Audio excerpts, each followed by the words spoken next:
بسم الله الرحمن الرحيم.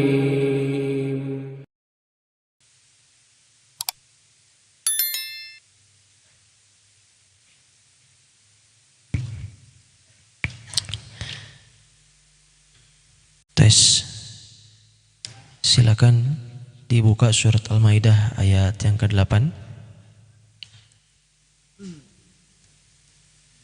A'udzu billahi minasy syaithanir rajim. Ya ayyuhalladzina amanu kunu qawwamina lillahi syuhada'a bil qist ولا يجرمنكم شنآن قوم على ألا تعدلوا اعدلوا هو أقرب للتقوى واتقوا الله إن الله خبير بما تعملون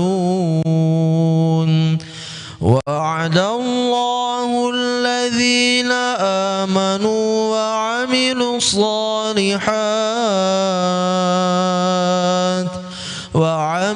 الصالحات لهم مغفرة وأجر عظيم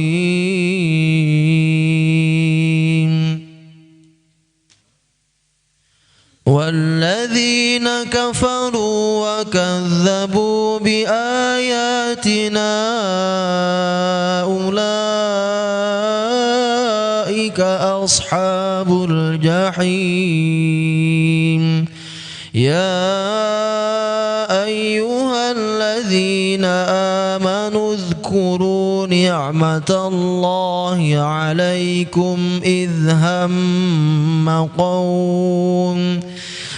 هم قوم أن يبسطوا إليكم أيديهم فكف أيديهم عنكم واتقوا الله وعلى الله فليتوكل المؤمنون صدق الله العظيم.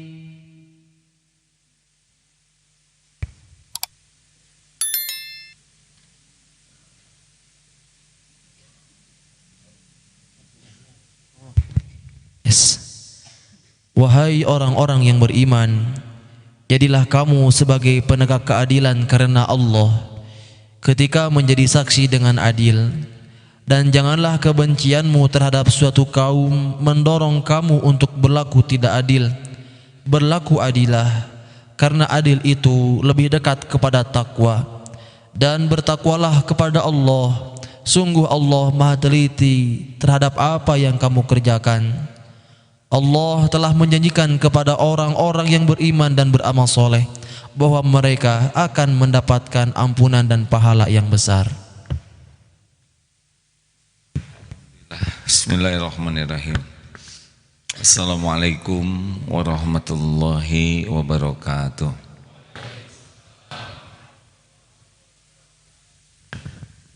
Alhamdulillah, alhamdulillahi rabbil alamin.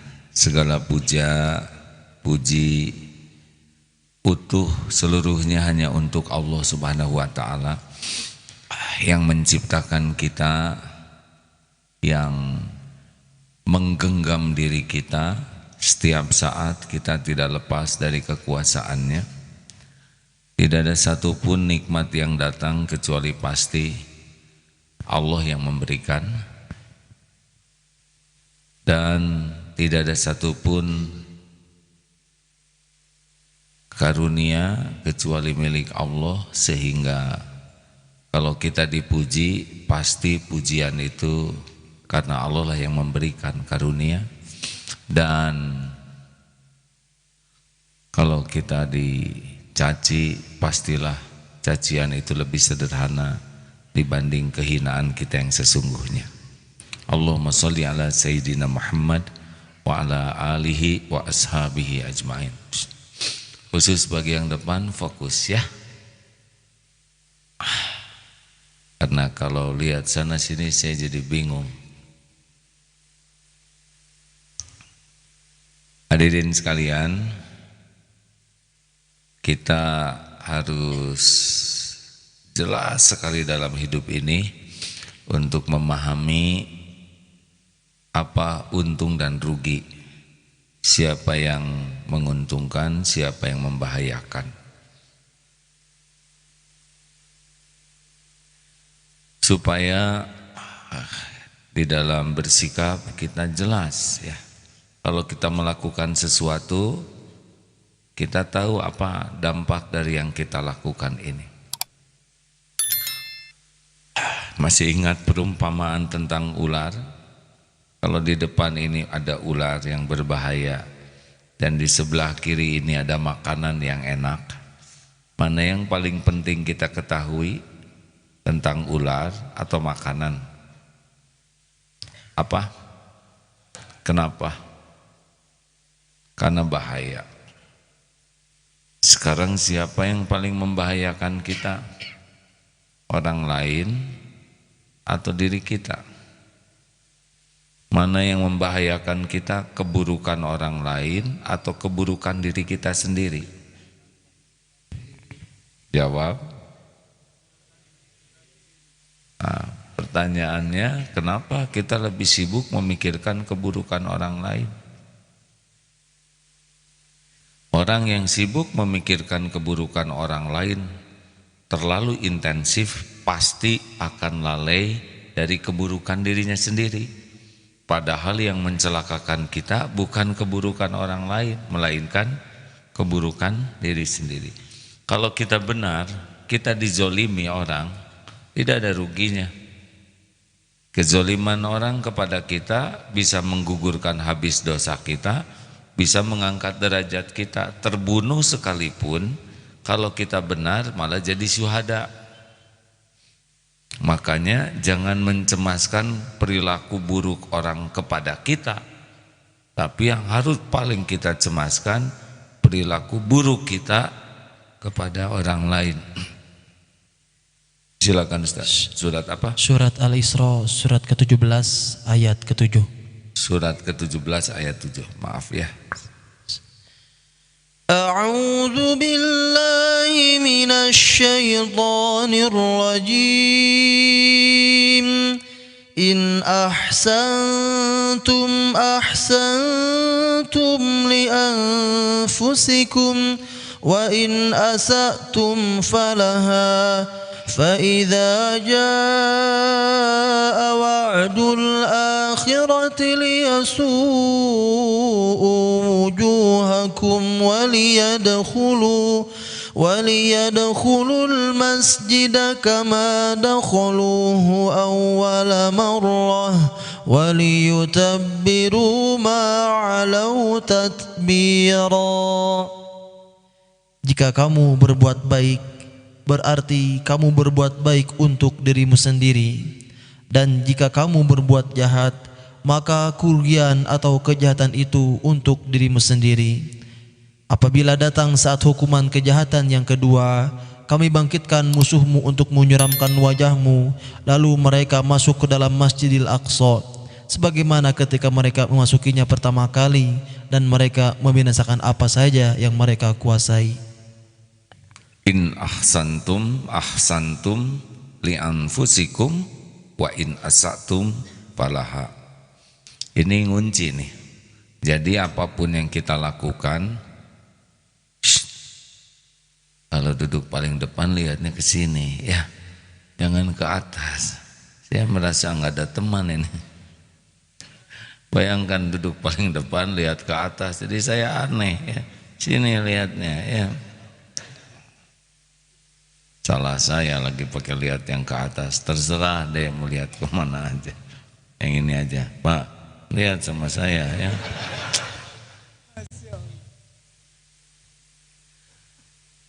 Jadi kita berbuat baik, yang paling untung siapa? Diri kita sendiri. Contoh, sedekah. Mana yang paling untung? Yang disedekahi, yang bersedekah. Yang digugurkan dosa siapa? Yang bersedekah. Yang ditolak bala siapa? Yang bersedekah. Yang dilipat gandakan rezekinya siapa? Yang bersedekah. Jadi kalau kita bisa berbuat baik, itulah rezeki kita. Perkara orang lain berterima kasih atau tidak, perkara orang lain menghargai atau tidak, perkara orang lain balas budi atau tidak, itu bukan urusan kita, itu urusan dia. Jelas? Dengan kita bisa sedekah saja kita sudah beruntung. Kita nolong orang. Yang paling untung siapa? Dia atau kita? Kita. Sudah jadi jalan nolong orang. Hilangnya kebahagiaan berbuat baik kalau tidak ikhlas.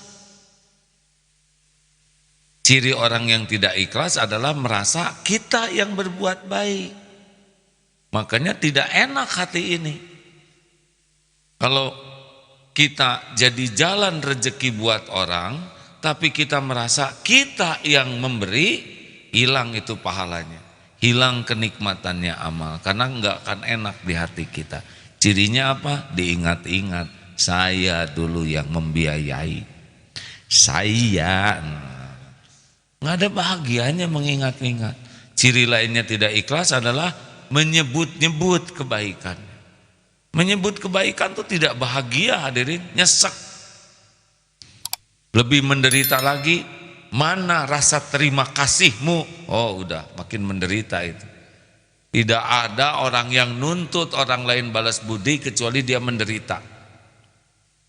Kata Ali bin Abi Thalib, semua kepahitan sudah kurasakan, dan tidak ada yang lebih pahit dalam hidup ini selain dari berharapnya hati kepada manusia. Nah, di antaranya berharap diakui kebaikannya, berharap diterima kasihi, berharap dibalas budii, berharap dicintai, berharap dikagumi, berharap dikasihani. Pokoknya kalau udah berharap dari makhluk, silahkan nikmati kepedihan di hati.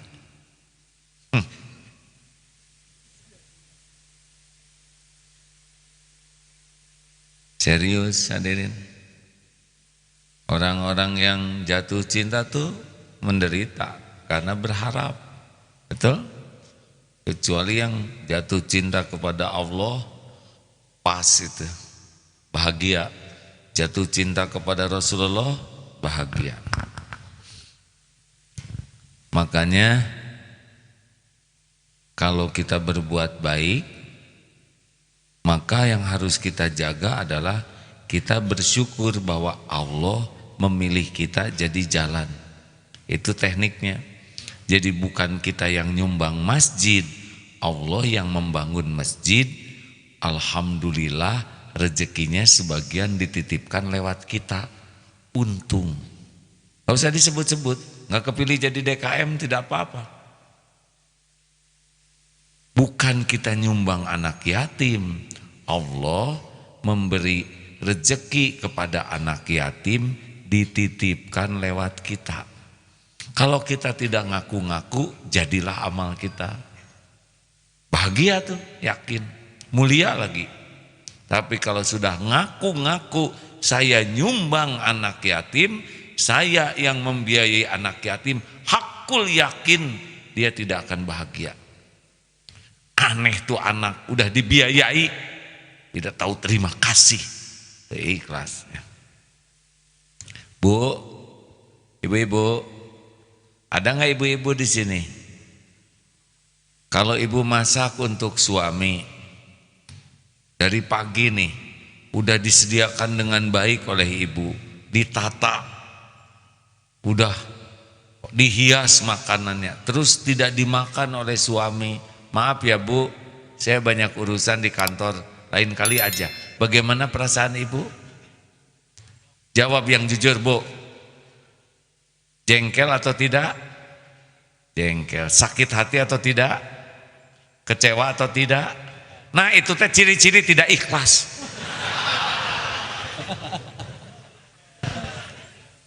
Nah, ini nggak usah ketawa kayak gitu Pak, itu dengki Pak namanya ya. Gembira lihat ibu-ibu kepepet, biasa aja.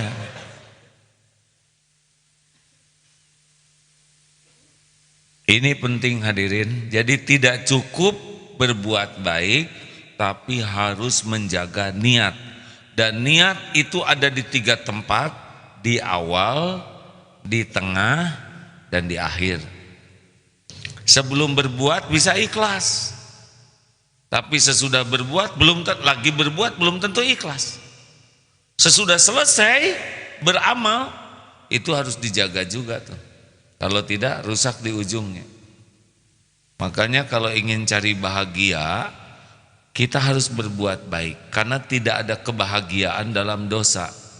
Bahagia itu dalam taat. Jadi kalau ada orang yang merasa bahagia dengan perbuatan maksiat, tidak mungkin ada. Itu pasti fata morgana. Bahagia semu. Yang asli bahagia itu justru dalam taat kepada Allah. Bohong. Kalau ada orang pacaran bahagia tuh nggak ada. Aslinya derita. Pulsa boros, kuota belum takut ketahuan. Capek hati ini, benar? Karena Allah tidak menyimpan bahagia di dalam dosa.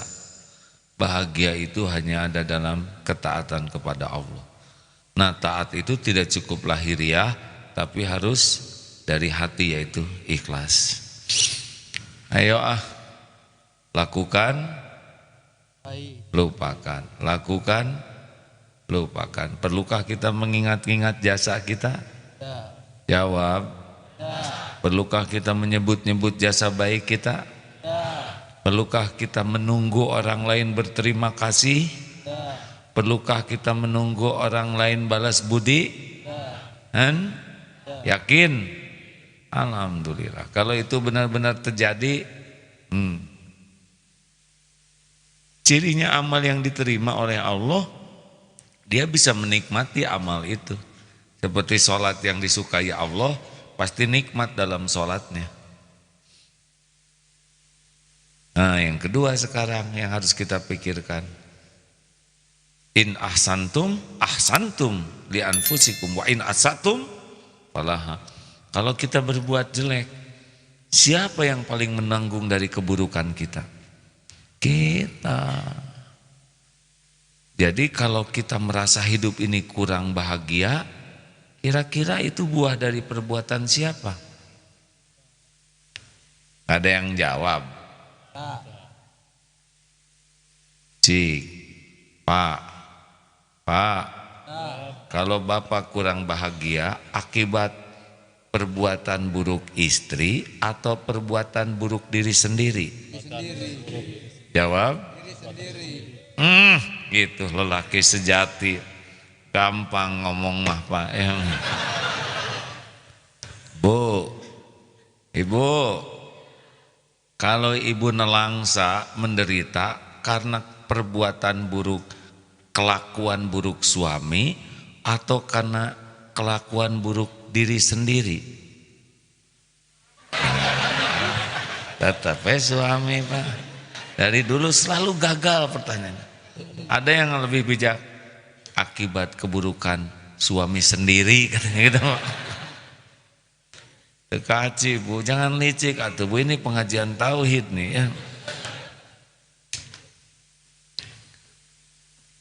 Gimana nih kita berbuat baik tapi orang lain tidak menghargai? Kalau kita ikhlas gak ada derita, dihibur hatinya oleh Allah dengan diingatkan ganjaran di sisi Allah. Gak apa-apalah, apalah artinya pujian orang dibanding keridhaan Allah. Enggak ada pedih. Pedih itu karena ngarap-ngarap dari makhluk, itu intinya. Makanya kalau orang yang banyak berharap dari makhluk, udah nggak ada lagi bahagia. Nah yang kedua ini yang harus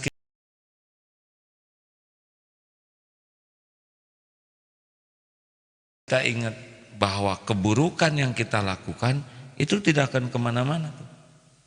Sekecil apapun, famay ya'mal mithqala dzarratin khairan yarah, bekal kelihatan kebaikan. Famay ya'mal mithqala dzarratin syarran yarah. Jadi jangan anggap remeh hadirin, karena Allah menyaksikan. Dan setiap keburukan pasti kembali kepada kita, nggak akan ketukar, nggak akan meleset. Jangan merasa aman ini, seperti parkir sembarangan, jalan jadi macet, tidak ada yang berani parkir sembarangan. Allah lihat berapa banyak yang jadi telat ke kantor, berapa banyak yang jadi sulit nganter anaknya ke sekolah, ada yang di ambulan jadi terlambat gara-gara dia parkir sembarangan, dan orang tidak ada yang berani. Apa sulitnya bagi Allah ngeremukan orang itu? Benar? Mungkin gak ada yang berani di jalan. Nanti dia anjing berani, ya gigit anjing. Kalau nggak dikasih anjing, kasih virus. Gak bisa ngelawan virus. Tiba-tiba sakit, leher, badan, kaki, kepala. Kenapa saya jadi